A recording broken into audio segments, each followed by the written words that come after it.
Welcome to my channel. What if I told you that just one story can teach you how to read, speak, and think in English like a native? You don't need grammar books. You don't need hundreds of lessons. You just need one simple story. Stay with me, and I will show you how. Comment below. Have you ever tried learning English from a story? Let me know. And if you enjoy learning this way, I'd be truly grateful if you could subscribe. It means a lot and helps me keep sharing these simple, helpful lessons with you. Chapter 1. One story changed everything. I was sitting in my room late at night. The books were open. My notebook was full of words I couldn't remember. I had grammar rules in front of me, but they felt heavy. My head hurt. My heart was tired. I asked myself, is this the only way to learn English? I didn't feel excited. I didn't feel confident. I felt lost. Then something happened. I opened a website just for fun. There I saw a very short story. Only 5 lines, simple words, easy sentences, but something about it caught my eye. I read it once, then I read it again, then again. My eyes followed the words, my lips moved. I spoke each line softly, and then I felt it. For the first time, I understood everything, not just the meaning, but the feeling. The story made me smile. It made me think. It made me speak. The story was about a little boy who lost his red balloon. He looked for it everywhere. At the end, he found it floating in the sky. He smiled and said, "It's waiting for me." Just 5 lines, but they changed me. I stood up and said the sentences again. This time louder, clearer. I looked in the mirror. I said them again. I was speaking English, not from a grammar rule, not from a textbook, from a story. And I felt something new, confidence. That night, I didn't study any new words. I didn't learn a grammar rule, but I learned something more powerful. One story is enough. If you use it the right way, it can teach you reading. It can teach you speaking. It can even change the way you think. The next day, I printed the story. I kept it in my pocket. I took it everywhere, to school, to the bus, to the park. I read it again and again. I whispered it when I walked. I said it out loud when I was alone. I acted it out. I made faces like the boy in the story. I imagined myself looking for that red balloon. I made the story mine. That's when something amazing started to happen. English was no longer just a subject. It became a part of me. I wasn't memorizing anymore. I was living the language. I started thinking, what if I do this with more stories?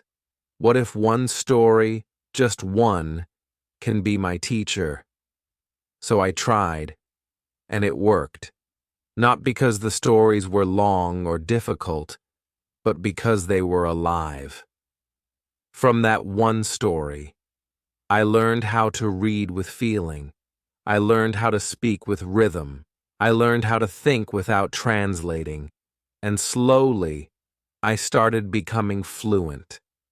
Not by learning more, but by going deeper. That's what I want for you. In this video, I will show you exactly how to do it. Step by step.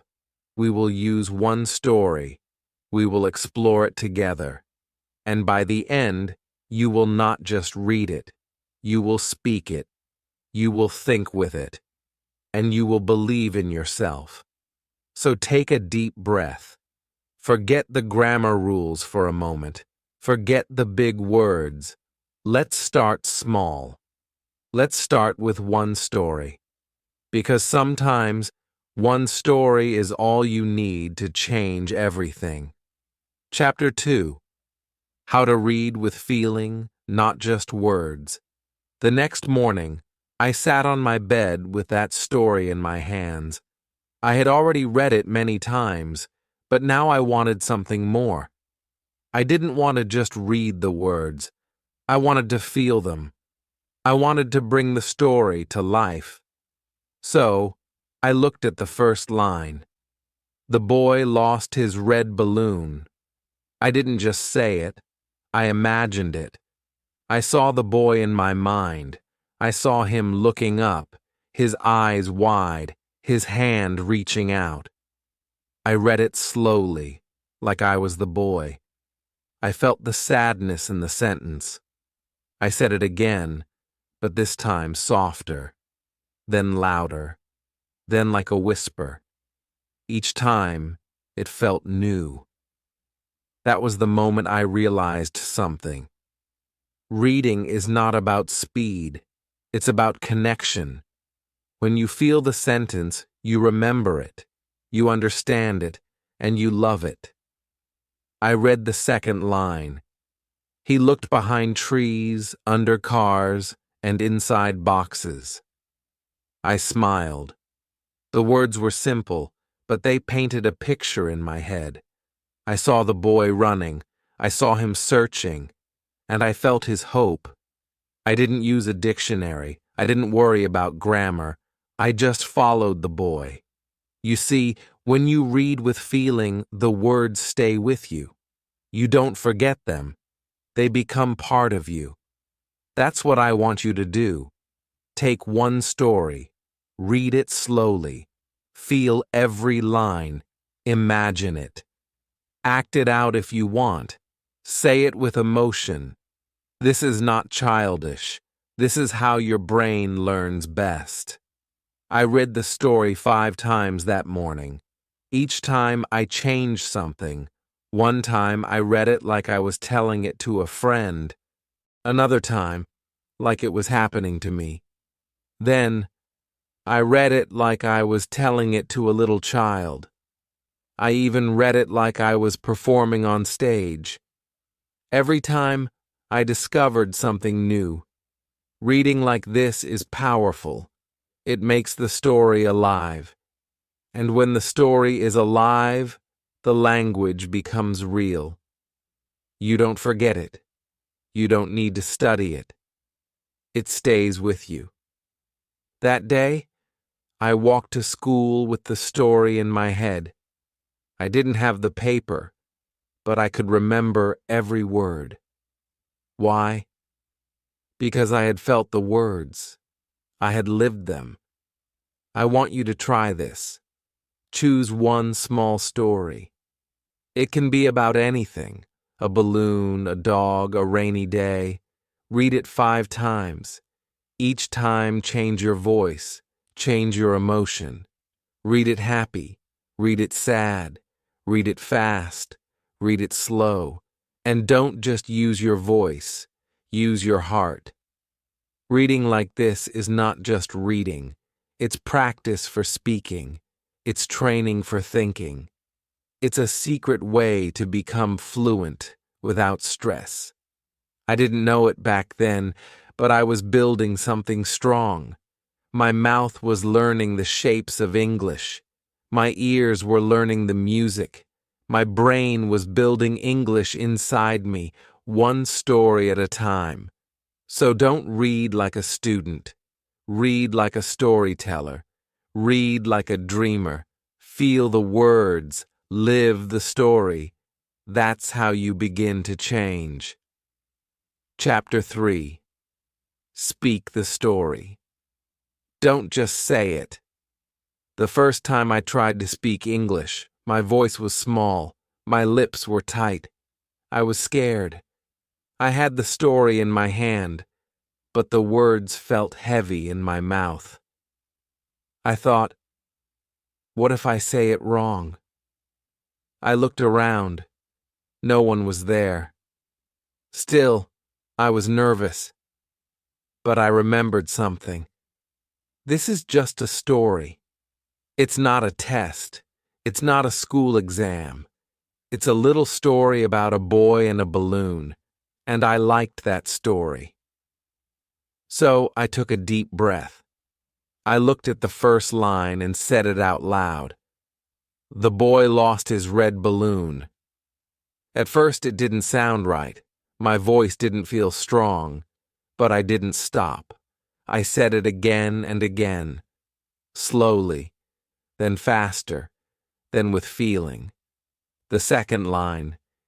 He looked behind trees, under cars, and inside boxes. This time, I didn't just speak. I moved my body. I pretended to look behind trees. I crawled like I was looking under a car. I peeked into boxes. I acted the story. I was the boy. And suddenly, I wasn't scared anymore. I was having fun. That's the secret. Speaking English doesn't have to be hard. It doesn't have to be perfect. It just has to be real. You don't need big words. You just need to speak what you feel. I stood in front of the mirror. I looked at myself. I smiled. I spoke the whole story from start to end. I used my hands. I used my eyes. I said every word with meaning. I felt like an actor. But this was not a show. This was my practice. You can do this too. You don't need a class. You don't need a partner. Just a story, a mirror, and your voice. Speak the story, not just once, many times. Speak it in the morning. Speak it at night. Speak it while you walk. Speak it when you're alone. This is how fluency starts. Sometimes I made mistakes. Sometimes I forgot a word. But I didn't stop. I didn't worry, because I was learning. I was growing. And every time I spoke, I became stronger. The story became my daily speaking practice. I didn't wait for the perfect time. I didn't wait for someone to correct me. I just spoke. And the more I spoke, the easier it got. One day, I recorded myself. I listened to my voice. It sounded strange at first, but then I smiled. I could hear English. I could hear the rhythm. I could hear the story. That was the moment I believed in myself. Speaking the story helped me in many ways. It trained my tongue. It improved my pronunciation. It built my memory. It gave me courage. It made English feel natural. You don't have to say big things. Just say small things clearly. Say them with feeling. Say them again and again. That's how babies learn. That's how I learned. That's how you will learn too. So today, I want you to do something simple. Take one story. Stand in front of a mirror. Look at yourself and speak. Don't worry about grammar. Don't worry about accent. Just speak like you're telling it to a friend, like you're living the story. This is not just practice. This is transformation. Chapter 4. Listen, like a child learns. I used to think listening was just about hearing words, but I was wrong. Real listening is about feeling. It's about hearing the music of a language, the ups and downs, the fast and slow, the soft and strong. Babies don't know grammar. They don't know vocabulary. But they listen. They listen every day for hours. That's how they learn. Slowly, naturally, without stress. I wanted to do the same. I took the same short story, the one about the boy and the red balloon, and I found an audio version online. It was read by a native speaker, soft, clear, and slow. I put in my earphones. I closed my eyes, and I just listened. No notebook, no dictionary, just the sound. At first, I didn't catch every word, but I didn't care. I let the voice play again, then again, then again. I started noticing things. The way the speaker said, "The boy lost his red balloon." Slow at the start, gentle at the end. I could hear the sadness in his voice. Then, he looked behind trees, under cars, and inside boxes. The rhythm changed. It was faster, more playful. I felt the boy's energy. I was listening not just to words, but to emotions. I listened 5 times on the first day, 10 times on the second. Sometimes I listened while walking, sometimes while brushing my teeth. I wasn't studying. I was absorbing, just like a child. On the 3rd day, something amazing happened. I didn't need to think. I could repeat the words as I heard them. My mouth moved naturally. My ears knew what was coming next. English didn't feel strange anymore. It felt like music I could dance to. That's when I started shadowing, speaking just a little behind the speaker. Not thinking, just copying like an echo. I'll tell you more about that in the next chapter. But for now, just focus on this. Deep listening is powerful. You don't need many stories. You just need one. And you need to listen to it a lot. I used to listen to random English videos. I didn't understand much. I felt tired. But with this story, it was different. I knew the meaning. I had read it. I had spoken it. Now I was listening to it. Everything connected. And the best part? I wasn't bored.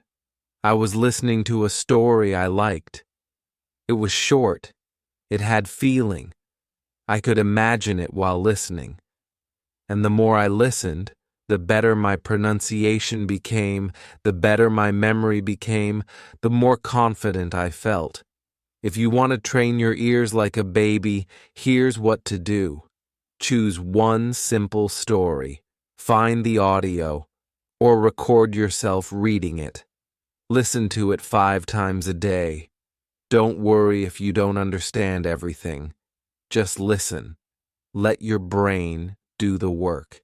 Let your ears get used to the sounds. Over time, you will start hearing new things, words, expressions, feelings. English will no longer sound like noise. It will sound like meaning. You don't need 100 stories. You don't need fancy materials. Just one story, one voice, and your attention. So now you've read the story, spoken the story, and listened to the story. What's next? The most powerful step of all, thinking in English with the story. And in the next chapter, I'll show you how I trained my brain to stop translating, and how you can too with just one simple story. Keep going. You're doing something amazing. Chapter 5. Think in English with one story. Thinking in English used to feel impossible for me. Every time I wanted to say something, my brain worked like a translator. First, I thought in my language. Then I searched for English words. By the time I found the right words, the moment was gone. I stayed quiet. I felt slow. I felt stuck. But everything changed with one story. I already knew the story well. I had read it, spoken it, and listened to it. Now I wanted to take the next step. I wanted to think in English. I didn't know how to do it. But one day, something happened. I was brushing my teeth. The story came to my mind. I didn't call it. It just appeared. I saw the boy. I saw the red balloon. And in my head, I heard the sentence, "The boy lost his red balloon." I didn't translate it. I just thought it. It felt small, but it was big. It was the first time I thought in English without trying. That day, I started playing with the story in my head. I was walking to school and I asked myself, "Where is the boy going?" I answered in English, "He is looking for the balloon." Then I asked, "How does he feel?" I said, "He is sad, but he hopes to find it." All in English. All in my mind. I wasn't studying. I was thinking. And that was the trick. I used the story like a game. I didn't open a book. I didn't sit at a desk. I just used small moments. Walking, washing dishes, lying in bed. I repeated the lines. I changed the lines. I asked questions. I answered them. I imagined new parts of the story. What if the balloon was blue? What if it flew to the mountains? What if the boy cried? I made my brain play in English. At first, I only did this with the same 5 sentences. But soon, my mind wanted more. I added new sentences, small ones. I talked about my day using the story. I lost my pen, just like the boy lost his balloon. It became a part of me. Thinking in English doesn't mean saying big, smart things. It means using small sentences again and again inside your mind. No fear, no grammar rules, no pressure. You can start today. Here's how. Take your story. Read it again in the morning. Then, during the day, let it come back to you. Say the first line in your head. Then ask yourself something about it. Answer in English. Don't worry about mistakes. No one can hear your thoughts. This is your safe space. Do this while walking, while cooking, while waiting in line. Think of the story like a friend who walks with you. Talk to it. Play with it. Make it fun. The more you do it, the faster your brain will stop translating. English will become natural. You won't even notice it. But one day, you'll be thinking in English, and you'll smile. That's what happened to me. So stop waiting for the right time. Stop trying to be perfect. Start thinking with one small story. It's not just practice. It's brain training. It's magic. And now, it's time to learn a technique that changed everything for me. Shadowing. It helped me speak fast, understand better, and sound like a native. In the next chapter, I'll teach you how to use shadowing with this same story, and how it can speed up your fluency faster than you imagine. Keep going. This journey is working. Many times I knew every line. I knew how it sounded. So, I decided to try. I pressed play. The voice said, "The boy lost his red balloon." I waited half a second, then I said it too. "The boy lost his red balloon." I tried to match the voice, the sound, the speed, the feeling. It felt funny at first. I wasn't used to speaking that way. My voice was behind the audio. It felt like chasing someone in a race. But I didn't stop. I played the second line.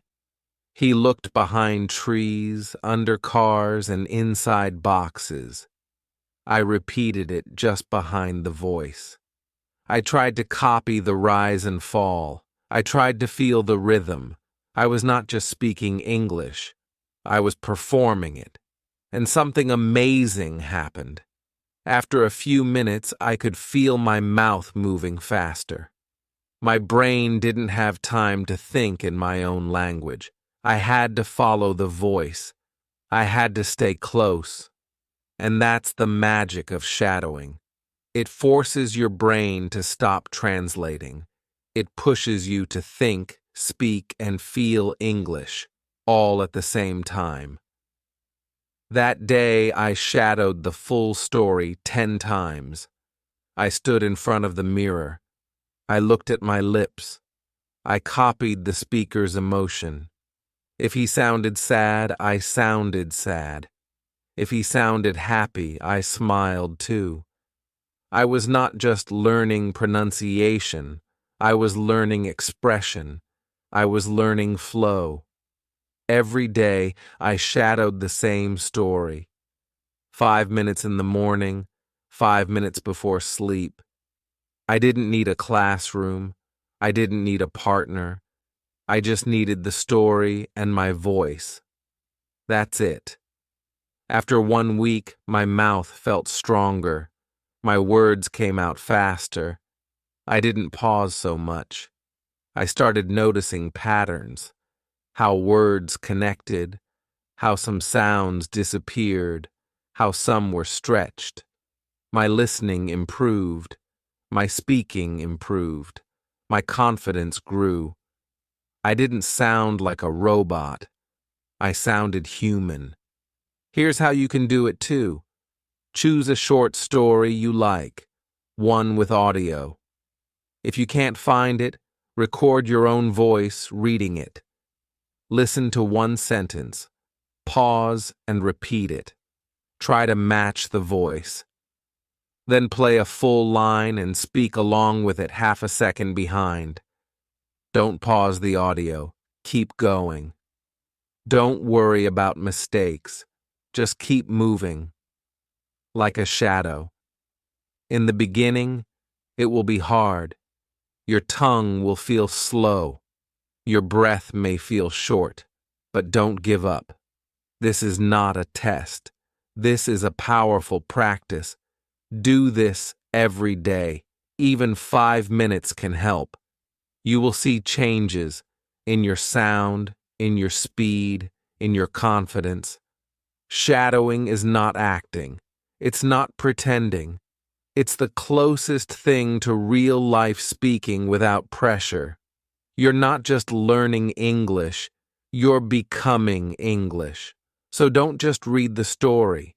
Don't just listen. Speak with it. Breathe with it. Feel with it. And now that you've mastered shadowing, let's take it to the next level.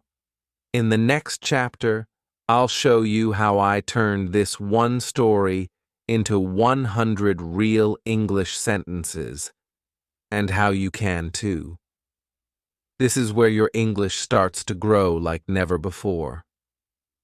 Let's keep going. 100 times in my room. From my story. You can do the same. Take your story. Look at each line. Ask questions. Answer them. Change the people. Change the places. Change the objects. Write it down if you want. Or say it out loud. Or think it in your head. Make it a game, a challenge. Can you make 100 sentences from one story? I believe you can. And when you do, you won't just be a learner. You'll be a creator, a builder of real English. You'll stop waiting for someone to teach you. You'll teach yourself. And now, get ready for the next secret. In the next chapter, I'll show you the emotion trick. The reason I remember every word from that story even now. This is the most powerful method I know for remembering English without effort. Stay with me. You're almost there. Chapter 8. The Emotion Trick. Remember every word. I used to forget English words. I would learn them today, and by tomorrow they were gone. I tried writing them again and again, I tried using flashcards, but they didn't stay.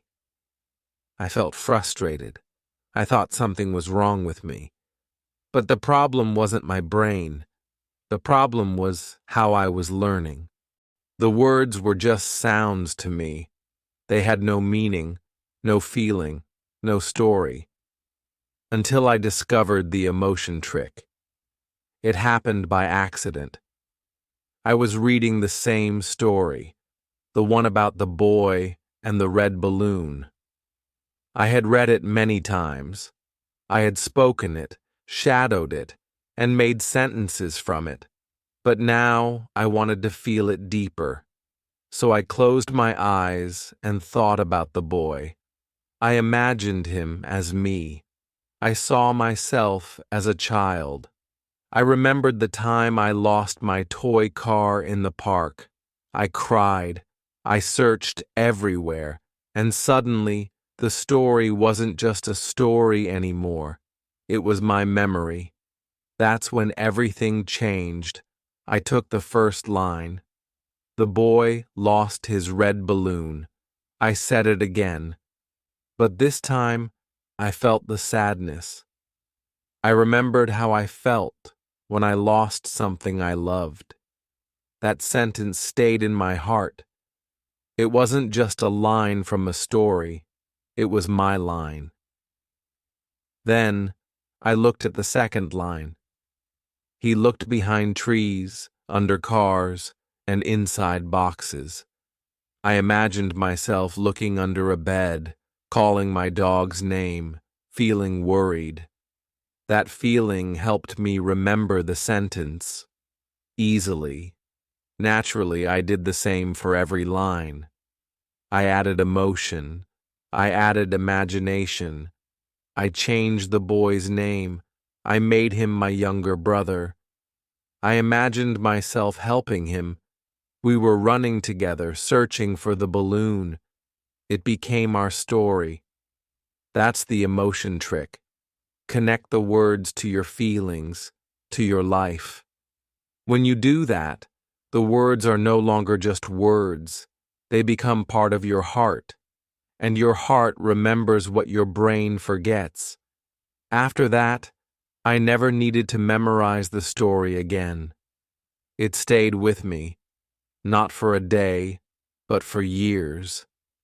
Even now, I can say it without looking, because it's not just on paper. It's inside me. You can use the emotion trick too. Here's how. Take one sentence. Close your eyes. Ask yourself, when did I feel like this? If the story says, the boy was sad, think of a time when you were sad. Add a face, add a place, add a feeling, a moment from your life. If the sentence is, he found the balloon, think of a time when you found something you lost. Feel the joy, feel the surprise. Then speak the sentence again, this time with feeling. You can also use imagination. If you don't have a memory, make one. Imagine a story around the story. Add colors, sounds, people, places. Make it alive. And when you do this, your brain becomes sticky. It holds on to the words because the words now mean something to you. This is why stories work better than lists. Stories carry emotion. Emotion makes memory stronger. So stop learning English with your head only. Use your heart too. Feel the story. Become the story. Live the story. And in the next chapter, I'll show you how I used this one story to create my own story, how I took simple sentences and made them personal. This step made me confident.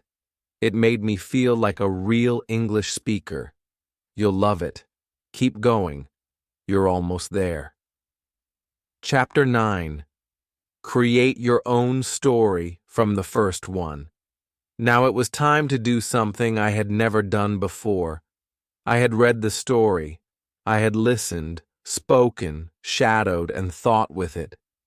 I had turned it into 100 sentences. I had added emotions and made it part of my life. But now, I wanted to create something new. I wanted to write my own story, using the same idea, the same style, the same feeling. I was scared at first. I thought, I'm just a learner. I'm not ready. But then I remembered, I knew the story. I understood it. I had lived it. And if I could feel it, I could change it. So I took a pencil. I wrote one line. The girl lost her yellow kite. That was it. One small change. Boy became girl. Balloon became kite. Red became yellow. It was still the same story, but also new. My story. Then I wrote the second line. She looked on the roof, in the trees, and under the bed. I smiled. The places were different, but the feeling was the same. She was still searching, like the boy, like me. Line by line, I built a new version. She sat down. She felt tired. Then she saw it flying high in the sky. She laughed. "It's waiting for me," she said. I read it out loud. It sounded real. It sounded mine. And that feeling that I had created something in English was the best feeling of all. You can do this too. Don't worry about making a long story. Don't worry about grammar. Just start small. Take the first sentence from the original story. Change one word. Then change another. Maybe the boy becomes a dog. Maybe the balloon becomes a shoe. Maybe he doesn't lose something. Maybe he finds something. There are no rules. This is your story. You can write about a rainy day, a lost toy, a missing sock, a magic book, or a dream. You can write about yourself, your friend, or someone you imagine. Keep the structure simple. Keep the words short, just like the first story. After writing, read it out loud, slowly, then again. Add feeling, add pauses. Smile while reading. This is your English. You made it. And here's the best part. You can now use your story the same way you used the first one. Read it. Speak it. Shadow it. Think about it. Ask questions. Make sentences. Use the emotion trick. You now have a second teacher. Your own creation. I remember the first time I shared my story with a friend. They listened and said, "Wow, you made this?" I said, "Yes." In English, and they smiled. I felt proud. I felt free. I wasn't just copying anymore. I was creating. You don't need to be advanced to write in English. You don't need perfect grammar. You just need one story to start. Then you make it your own, one sentence at a time. So now, take your story. Write your version. Use your life. Use your dreams. And if you like, share it in the comments. I would love to read it. And now, it's time for the final chapter. In the next one, I'll give you a full 30-day plan. How to use this one story every day in new ways to become fluent, confident, and free in English. You've come so far. Let's finish strong. Chapter 10. Use one story for 30 days. See the change. This is the final step, the most powerful one. You've done so much already. You read the story, you spoke it, you listened, shadowed, thought with it. You made new sentences, you added emotion, You even wrote your own version. Now it's time to bring it all together. I call it the One Story 30 Days Plan. Yes, just one story, the same one every day. But each day, we will use it in a new way. You won't get bored, you'll get better, I promise. This is the plan I used, and it changed everything. Week 1. Get close to the story day. Read the story slowly, 5 times out loud. Day 2. Listen to the audio. Close your eyes. Just feel the sound. Day 3. Speak the story while reading. Use feeling in your voice. Day 4. Shadow the story.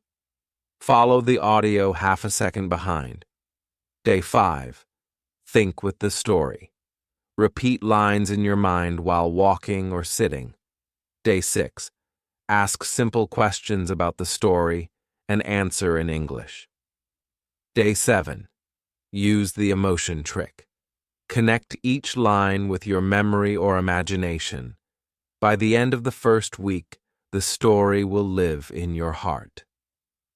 Week 2. Grow the story. Day 8. Change small words and make a new version. Day 9. Write 10 new sentences based on the story. Day 10. Act the story. Use your body. Pretend you are the character. Day 11. Tell the story to a friend or record yourself. Day 12. Write a new ending. What happens next? Day 13. Ask what-if questions. What if it rained? What if he never found the balloon? Day 14. Say the story to yourself from memory. Feel it. Now you're building your fluency. You're speaking from your mind. Week 3. Deep practice day. 15. Translate the story into your language, then back into English. Day 16. Focus on pronunciation. Record and compare. Day 17. Shadow again, but faster this time. Push yourself. Day 18. Write 20 questions and answers using the story. Day 19. Speak the story in different emotions: happy, sad, excited, angry. Day 20. Write a journal entry as if you are the character. Day 21. Tell the story while looking in the mirror. Be confident. Smile. You are no longer a beginner. You are now a user of English. Week 4. Live the story. Day 22. Watch a video with similar vocabulary. Notice the words. Day 23. Sing the story. Yes. Make a song out of it. Make it fun. Day 24. Teach the story to someone else. Day 25. Make a comic or drawing about the story. Day 26. Write a paragraph about your feelings about the story. Day 27. Speak about the story for 1 full minute, without stopping. Day 28. Mix 2 stories together, yours and the original. Day 29. Say the story from the other person's view. Be creative. Day 30. Record a video of yourself telling the story your way. Watch it. Smile. This is the moment where it all comes together. 1 story, 30 days. You changed. You grew. You didn't just study English. You lived it. That's what happened to me. After 30 days, I didn't feel like a student anymore. I didn't feel like a beginner. I felt like someone who could speak, understand, feel, and create in English.